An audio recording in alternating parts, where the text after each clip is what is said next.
चालाक मुर्गे और गीदड़ की शिक्षाप्रद कहानी। एक गांव में एक मुर्गा रहता था। वह रोज सुबह बांग देकर गांव वालों को जगाया करता था। एक दिन एक गीदड़ कहीं से घूमता हुआ गांव में आ गया।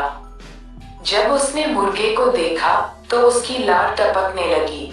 वह सोचने लगा, वाह, क्या शानदार मुर्गा है। अगर इसका मांस खाने को मिल जाए तो मजा आ जाए।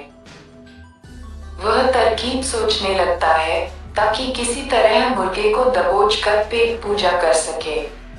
उसने मुर्गे को बहला फुसलाकर अपने काबू में करने का निश्चय किया और उसके पास पहुंचकर बोला, मित्र, मैं तुम्हारी आवाज सुनकर तुम्हारे पास आया हूँ।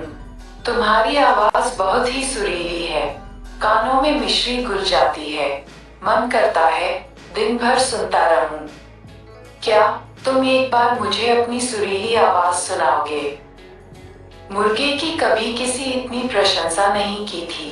वह गीदड़ की बात सुनकर मुर्गा खुशी से फूला नहीं समाया और उसे अपनी आवाज सुनाने के लिए जोर जोर से कुक डुकू करने लगा। गीदड़ इसी फिराक में था। उसके देखा कि मुर्गे का ध्यान उसकी ओर नहीं है, इसलिए अवसर पाकर उसने मुर्गे को अपने मुंह में दबा लिया और जंगल की ओर भागने लगा। जब वह जंगल की ओर भाग रहा था, उस समय गांव वालों की दृष्टि उस पर पड़ गई। वे लाठी लेकर उसे मारने के लिए दौड़े। गीदड़ डर के मारे और तेजी से भागने लगा। मुर्गा अब तक उसके मुंह में दबा था। तब तक उसने उसके चंगुल से बचकर निकलने का एक उपाय सोच लिया था। वह भागते हुए गीदड़ से बोला, देखो गीदड़ भाई, ये गांव वाले मेरे कारण तुम्हारा पीछा कर रहे हैं। तब तुम्हारा पीछा करना छोड़ेंगे जब तुम उनसे कहोगे कि मैं तुम्हारा हूँ, उनका नहीं।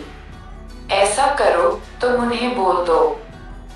गीदड़ मुर्गे की बातों में आ गया और पलटकर बोलने के लिए अपना मुंह खोल लिया।